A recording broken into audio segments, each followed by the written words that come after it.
hell is up, my friends? I just want to start this episode by taking a deep breath.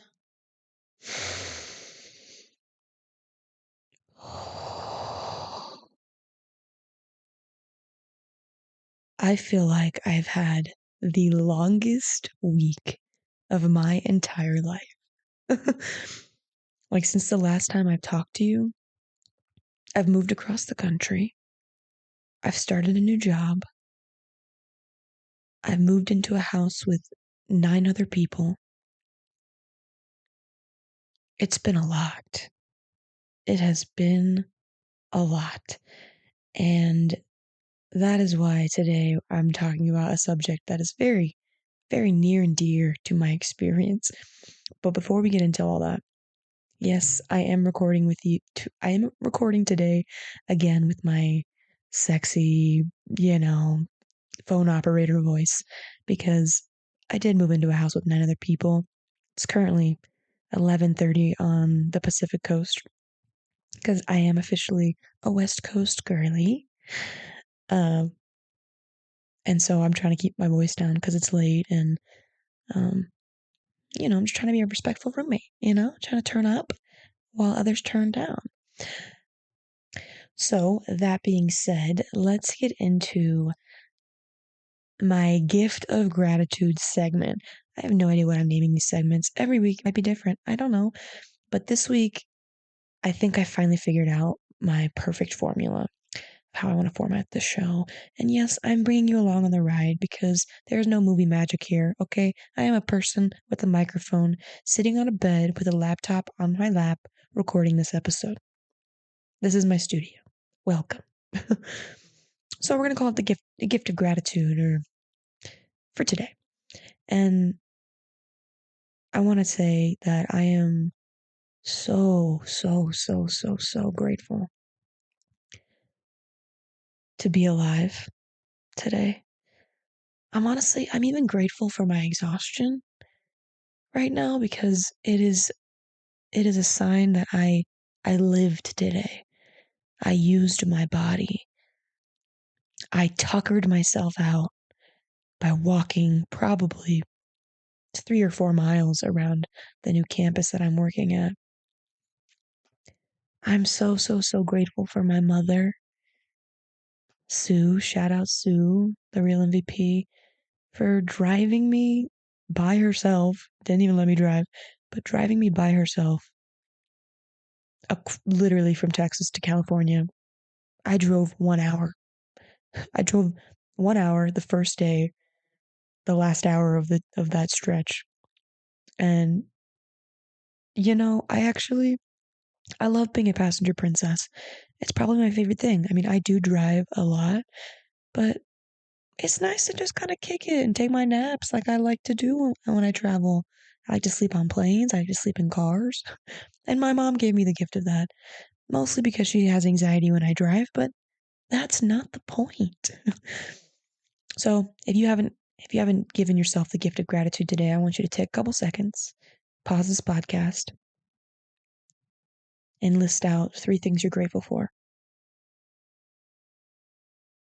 And now that you're back, how do you feel? How does that feel to just sit for a second and think about all the small and or big things that happen in your everyday life, that when you think about it for just a second, you're like, damn, like, being alive is so cool.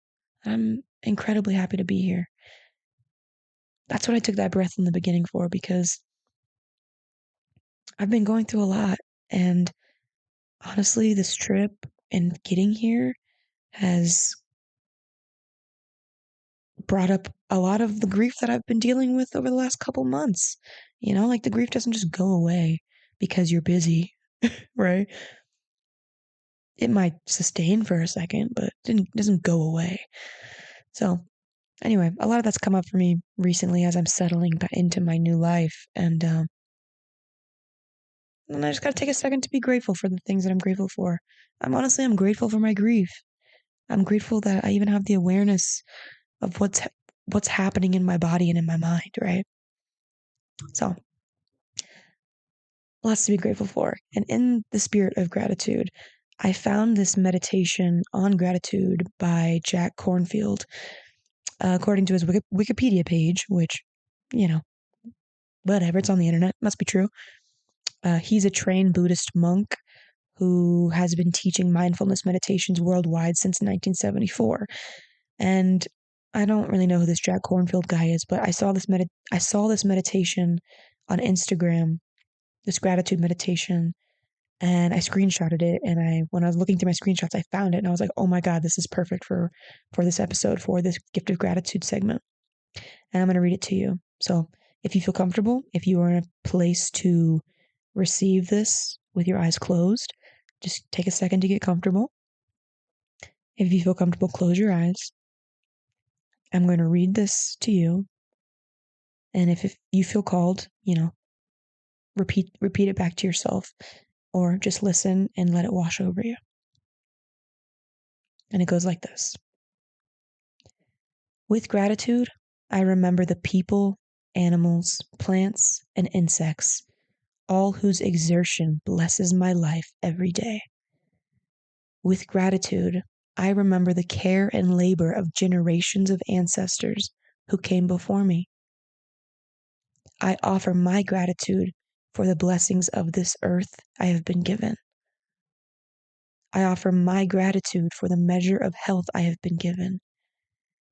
I offer my gratitude for the family and friends I have been given. I offer my gratitude for the teachings and lessons I have been given. I offer my gratitude for the life I have been given. And when you feel comfortable, open your eyes. And these statements, these gratitude statements that are listed in Jack Cornfield's meditation, they're so simple, right? He's giving gratitude for the plants and the insects and the animals. He's giving gratitude to his ancestors and his family and the generations of people who came before him. Giving gratitude to the earth, giving gratitude to his health, to his family and friends, to the lessons he gets to learn, and to the life that he's given. Such simple things to give gratitude for any day, all day, every day. But we easily overlook them when we're booked and busy, when we're on the grind, when we're thinking about the future or thinking about the past. These are all things that gratitude puts you in the moment. It speaks to the now, right? And every time I express gratitude, I personally feel filled with love almost instantaneously. And so, even though this is, these are simple gratitude statements, they're so impactful. I mean, if you can be grateful for the smallest thing that to exist on the planet, like an insect, right? And then you can be grateful for the biggest thing to exist, which is like the earth and the universe and the cosmos. All the stuff in between, it's just like, it kind of just gets baked in. And you'll keep getting more and more gratitude as you express your gratitude. Like, it's inevitable that vibration will continue to meet you. And that's a vibration I want to be in. And, maybe you do too. So maybe that helps you. That leads me into my next thing. I want to start integrating the philosophies that I come across that I think have helped me change my life, and also just kind of baking into the show a thinking about thinking section. And I want to call it my curiosity corner, because a lot of times I don't have a full thought fleshed out, right? A lot of times I'll see something on the internet and I'll get curious about it, and so I'll save it to come back to later.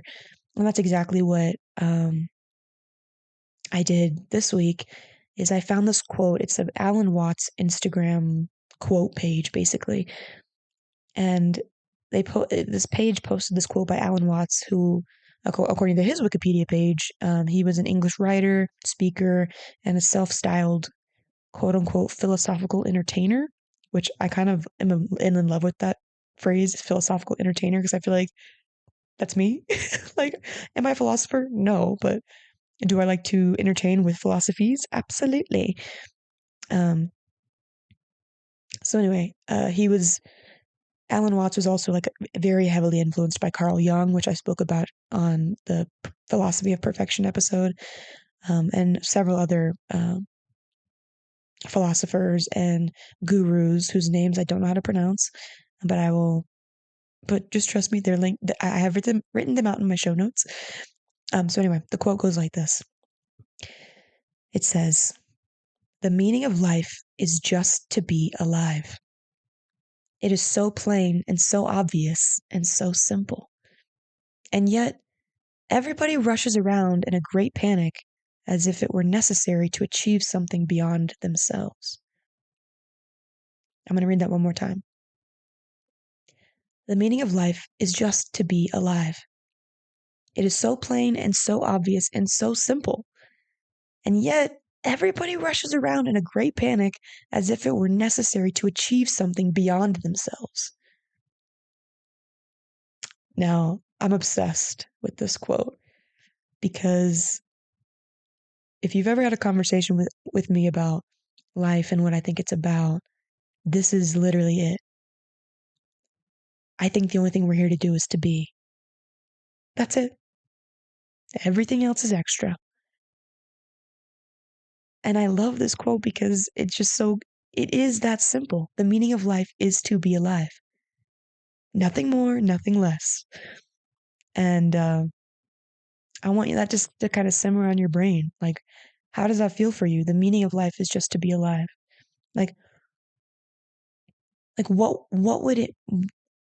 would life be if we didn't feel the need to like accomplish so much? Would we still have meaning? Would it be pointless at that point? If we didn't have a purpose, would being alive be purposeless? Right? If you didn't have anything to do, if you didn't have anything to achieve, if you didn't have any people to depend upon you, if you didn't have any responsibilities, like would being alive be enough for you? Things to think about. Curiosity Corner is all about these kinds of thinkings. I have my own answer, and that is absolutely. I think that we're just here to be alive, to frolic, to relate, to live in the love vibration, and to share that with as many people as possible. But if all that was taken away from me, I think just being alive is perfect. It's perfectly enough. And all the things that come with being alive are relating and loving and choosing and contrast and just experiencing the things that you would experience outside of capitalism, right? Like we would do all those things even if capitalism wasn't here to tell us that we have to achieve to make our life meaningful, right? I don't even think we're meant to, I don't think even think we're meant to like invent things or level up society by like going to the moon. Like I don't think any of that's even necessary. I think that's a part of being alive and that's dope. But I don't think it's like the qualifier of what makes being alive so great. I think the act of just being is by itself inherently enough. I think it's perfect. And I love that this philosopher agrees. Because I've never seen this quote before, but it resonates deeply with me, and it's something that I've learned on my own journey, um, and through a lot of introspection and a lot of books and a lot of just thinking. Every time I come across somebody, an author, a philosopher, a book that speaks to this idea that just being alive is the point, there's something in my gut that just resonates so deeply with that. And maybe it's because I did shrooms in 2021. Maybe not. Maybe it's both. But I wanted to leave you with that in my first Curiosity Corner segment because I think it's dope, and I'm gonna post that Alan Watts page because I love all the things that they're posting because I'm pretty sure Alan Watts was a hippie, um, and a lot of hippies not the smartest, but some of them they got the point. They did the shrooms, they drank the Kool-Aid, and they came out the other side with some ancestral knowledge that you just when it resonates, you just can't help but be like, damn, like is that the truth? I feel like it is. So anyway, now that we've gone through my new segments, my gift of gratitude segment and my curiosity corner segment, I want to get into the meat of the show. So last week, if you listened to the episode, which I hope you did, if you did not, please go back and listen. I gave you guys a shorter episode. It was 30 minutes of just straight up scripted content. And I felt like it was short. A lot of feedback I got was that it was a little too short. It was a little too, but that you guys loved it. The couple people who did reach out and tell me that they listened to the episode said that they loved the episode, and that was awesome. But it was a little short. Like as soon as I stopped talking. They were just getting into it. And I agree. I 100% agree. I want to improv on the show. I want to show my personality, but I also want to organize my thoughts. And sometimes when I'm trying to, you know, reel it all in when I'm improving, it's just really hard for my brain to stick to the script in my brain, right? In my head at least. And so I'm going to every show, every episode, write my main message and read it to you guys because I think it's concise, I think it's clear, and I think it's going to help get my point across. And sometimes I don't even know what my point is until I sit down and start writing. And to be honest, this week, like I said, was insane. It was crazy. It was chaotic. And this episode, not to tease it too much, but what I'm about to speak on in this message is it talks about resistance and how fucking annoying it is to feel it. But when you embrace it, that shit rocks your socks. So, without further ado, let's go deep. Arthur Brooks once tweeted, "Your essence is not obvious, and to find yourself demands thought and effort. The real danger is not that you find yourself too slowly or with unnecessary struggle, it's that you never start your search at all." And I once read a post on Instagram that said, "You cannot spiritually bypass your way to true healing. It's not just love and light, it's darkness and density too." I'd like to start this segment off by stating that showing up for yourself is a full-time job. I don't care how many guru quick fixes you find on the internet and these 3 things changed my life in 30 days video clips you've been bombarded with on Instagram and TikTok. This shit is not easy.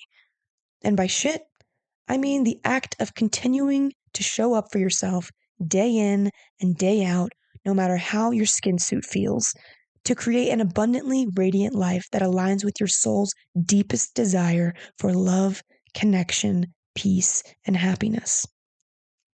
Again, this shit is not easy. There is no quick fix. There is no teleportation device, to my knowledge, that can beam you through the multiverse into your highest and brightest experience. You have to build it with your bare hands. You have to learn every skill, collect every tool, connect with every aligned person, and build that shit for yourself, brick by fucking brick. If I sound a little angry, it's because that's exactly what I'm doing right now. I'm showing up for my shit, even though I'm tired and cranky and I'm feeling overwhelmed with everything that's going on in my life at the moment. And it's annoying as hell. Showing up isn't always convenient. Honestly, it's never convenient. Most of the time, putting in the hours and showing up can feel, at first, like the biggest pain in the ass. But doing it is the only way. You have to put in the work. No one else can push you through your ego's need for comfort and convenience. Unfortunately, it's an inside job, and it always will be. I wish there was an easier way, but there isn't. Trust me, I've tried. I've tried blaming everyone around me for not having my dream life. I really leaned into the victim mentality for a while back in my early 20s, only to be filled with lots of anger, misplaced resentment, and zero progress. I've tried disassociating from my problems for a long time. I'm talking years. via alcohol binging, food binging, TV binging, sugar binging, Amazon binging, depression napping, and overall looking for anything and everything to distract myself from actually showing up for myself and my needs in any real way. Looking back, it was like I was literally over consuming to figuratively fill the gaping hole inside my soul. Only instead of filling it, I just made it bigger.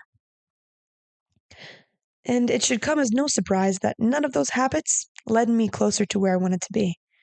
If anything, they took me to a place on the opposite side of the spectrum from love and peace into a head and heart space filled with shame and hopelessness.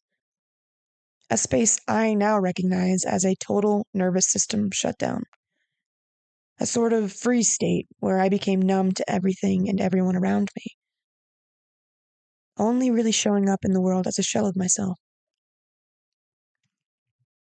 When I look back on those times, I can put together that, in a way, I was implementing those unhelpful coping mechanisms and habits out of rebellion. There was a part of me in my soul that thought I was owed a good life, who thought I didn't choose to be here, so why does taking care of myself have to be so difficult? Why does being alive feel so difficult? And because it was so hard to take care of myself, and I seemed, at the time, to be doing a shitty job at it, this led me to question what the point of being alive was. At times, in my shame-fueled, stressed out, hopeless state, I begged the question if me being alive was even worth it. If being alive was worth the discomfort. If it was worth dealing with the pain that's baked into being an alive human and all the other weird stuff that comes with that.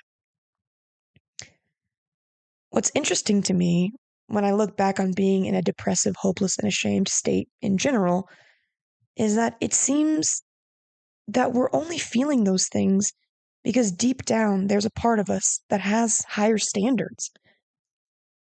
A part of us who desires more and has this gut instinct that this state of being can't be it. Who knows there has to be more to experience in this life. It's like there's something in our spirit that truly isn't okay with the squalor we subject ourselves to, who disapproves of the binge eating, drinking, shopping, and any other toxic coping mechanism we partake in to feel something, even if it only lasts for a moment. I think deep down we know this. We know we aren't meeting our intuitive standards, and this sends us deeper and deeper into our shame and hopelessness. The paradox of this egoic judgment of ourselves, though, is that our inner self doesn't care how far we fall. They will always be there to remind us what we're meant for and hold us to that standard required to meet it, regardless if we meet it with resistance or not. I like to think of this part of ourselves as the higher self. They could be your intuitive self, your gut feeling, your future self, your soul, your spirit. Call it whatever you want. However you make sense of it, I like to think this part of you is the real you, or at least the core of who you really are. It's the you who cries out to tell you how much pain they're in, how uncomfortable they are, and who desperately wants to help you heal. It's the perfect you. It's the perfection of you that you will continue unfolding and untangling until the day you die. It's the you do the work for, who helps you align with your purpose and affirms your creative pursuits, who guides you to your people and lets you know when you're in trouble. It's the you who has your back, who has been there for you since day one, always looking out for your best and highest timeline. The thing you don't realize until you've started doing the work to become a better version of yourself is that this core of who you are is also the you who happens to be the biggest pain in the ass. They are a massive reason why the shit, quote unquote, of building a better, more aligned and enlightened life is not easy or for the faint of heart. When you wake up to this higher version of yourself, to this core of you, you will never be able to unmeet them. You will be both delighted by them for wanting more for you and equally discouraged when you realize you're the only one who can bring their desires for you into reality.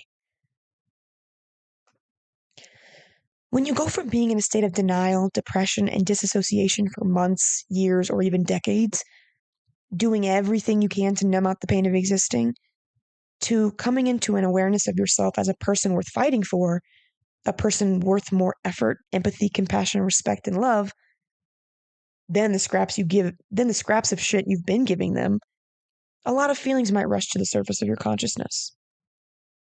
For me, at first, I was angry, livid, pissed, and fucking outraged that I had these desires, passions, dreams, standards, and boundaries living inside the core of me that I had totally given up on and had been ignoring for years. Since childhood, probably. But after I had started implementing these newfound standards for a while, the feelings turned to anxiety and created this pressure in my body, a kind of resistance when I would slack on showing up for them, even just a little bit. I was familiar with these feelings when I was depressed, before I met the core of me, only I didn't know where they came from. However, once I met the core of me, I knew that same resistance was a response from my body that would flare up when I slacked off on taking care of myself. It was an alarm warning me that I needed more love and attention in order to be guided toward healing and my highest good. Well, now that I've been living with and cultivating a healthy relationship with my higher self for a number of years, I thought it would be easier to take care of myself. I thought the resistance to it would eventually fade away as I practiced my new skills. I thought having the awareness alone would make integrating better habits and healthy aligned choices a little bit easier. But I've accepted that it doesn't, and it never will, at least for me. The resistance that comes up around being uncomfortable in the name of delayed gratification, even in the name of creating my dream life, never goes away. Taking care of myself is inconvenient, no matter how much I practice. And sometimes that thought alone still upsets me, but it's not the full story anymore. There are parts of me who still stomp their bratty little feet and complain that life and taking care of myself is too hard, that putting in the work is too difficult. There are parts of me who feel overwhelmed and underqualified to fulfill all the dreams I have for myself, to take care of me the way my higher self knows I need to. But the other side of me gets excited by the challenge. She lights up when she hears and feels resistance because she doesn't view the pressure as a negative nagging, but as an initiation to level the fuck up, to take charge, to pivot, and stand in gratitude to be the chosen as the woman for the job. There's a part of me who takes great pride in taking care of me, for recognizing when I'm meeting my own standard of care, for getting the opportunity to practice listening to my needs and then providing for them with tender love and care. What a gift that is. What a gift it is to have that awareness. A gift I didn't have all those years ago. A gift I didn't have when I was depressed and confused.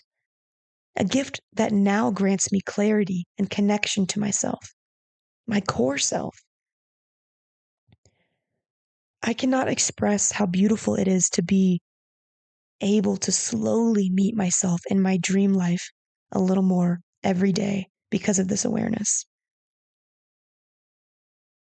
Because of this awareness, I have a knowing of the core of my being, my higher self, my intuitive self. In the same breath, I cannot express how difficult it is to meet me in that gratitude every day, how hard it is to meet my self-inflicted resistance and actively, consciously choose to address the thing that's causing it. Over the last 3 days, I've been writing out this episode script.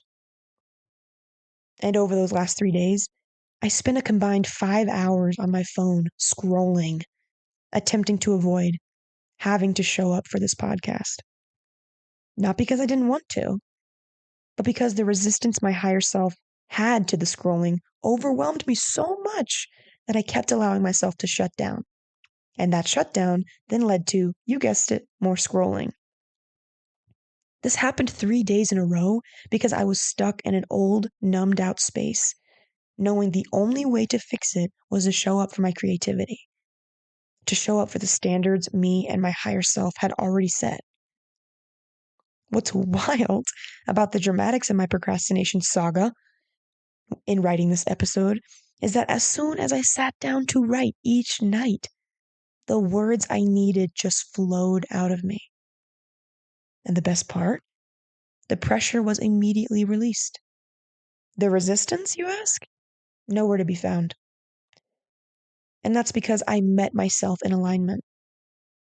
I met myself in my highest timeline. And I knew I would, and I did.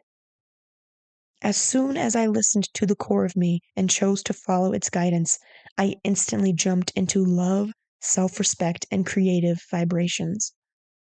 I instantly jumped into my dream life. That is the power of resistance.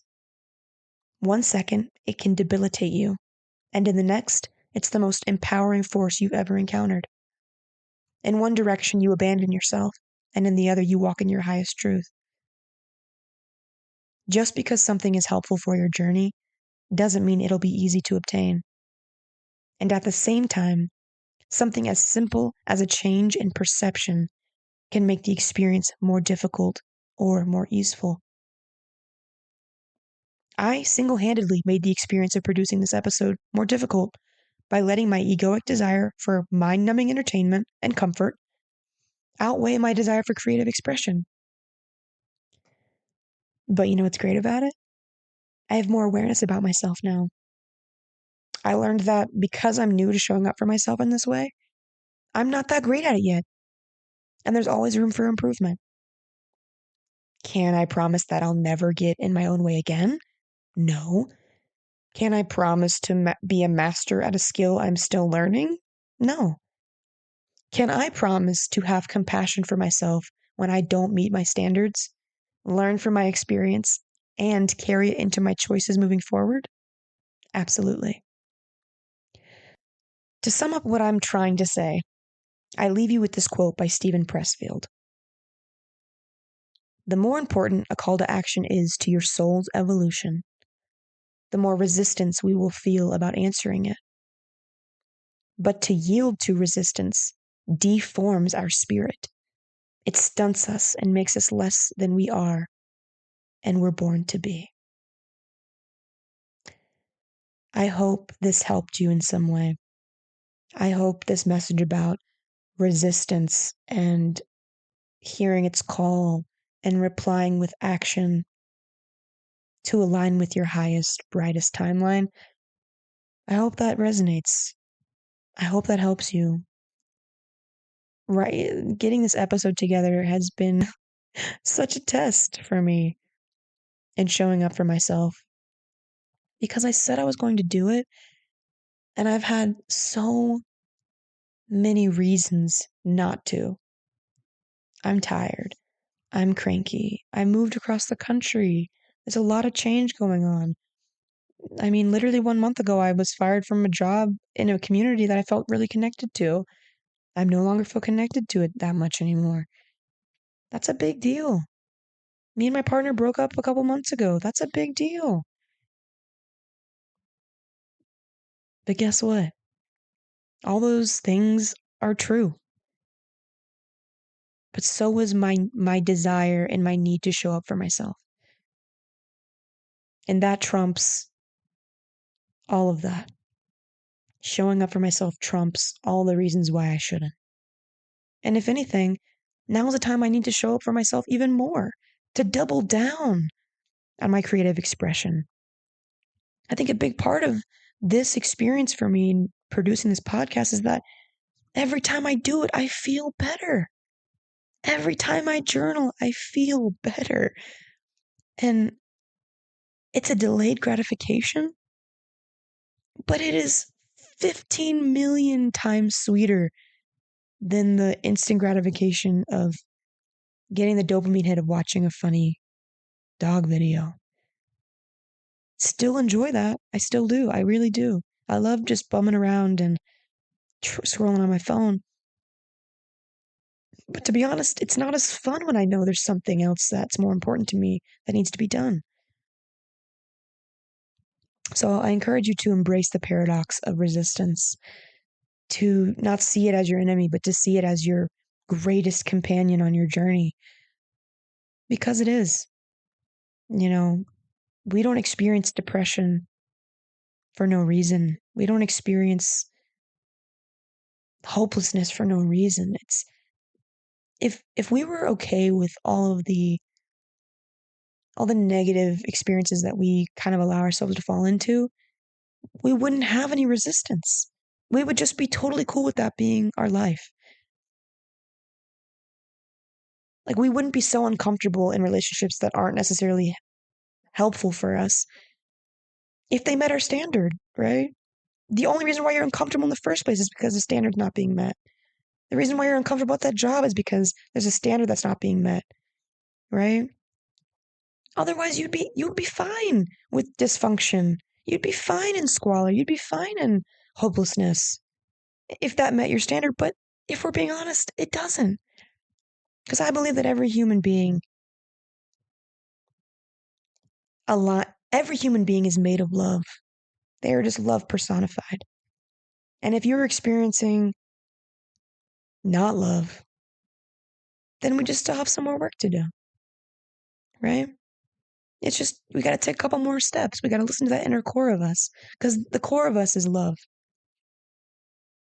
I believe that too. I believe that to my core.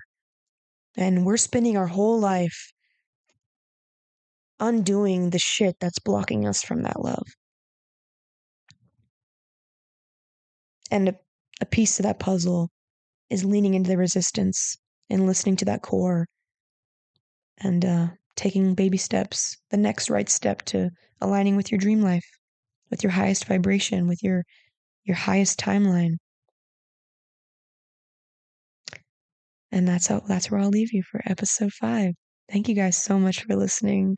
Holy shit. I feel so honored to be able to show up here and express myself, and to know that you guys are listening. It makes me emotional. Like, I just got goosebumps.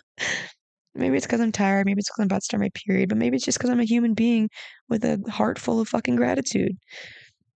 Maybe it's all of the above. I'm grateful for you. I'm grateful for just this whole experience. Like, there's just, whew. If this podcast has done anything for you, if you've gotten anything out of it, please like this episode, download the episode, rate the podcast, share it with a friend who you think might need it. And I hope you have a wonderful week. I hope you have a happy Tuesday. I'm sending you so much love and so much gratitude and so much peace and happiness and clarity and strength. And I hope you find an outlet for yourself. I hope you take yourself out on a date this week. I hope you show up for your creativity. I hope you show up for your core. And also, if you have any questions for me, if you are seeking advice, I'm open to, giving my anecdotal, pedestrian, not licensed therapist advice on the show. You can email me at perfectionunfoldingpod@gmail.com. That'll be linked in the show notes. But until then, follow the podcast on Instagram to keep up with clips of the show, quotes that I post that I find inspiration from. This is going to be the format of the show moving forward. We're going to have Gift of Gratitude, Curiosity Corner, Let's Go Deep, and just maybe a little rant at the end. Who knows? Who knows? I'm feeling crazy. I love you guys. This has been another episode of Perfection Unfolding with Cara G. I will see you and talk to you next Tuesday. Love you guys. Bye.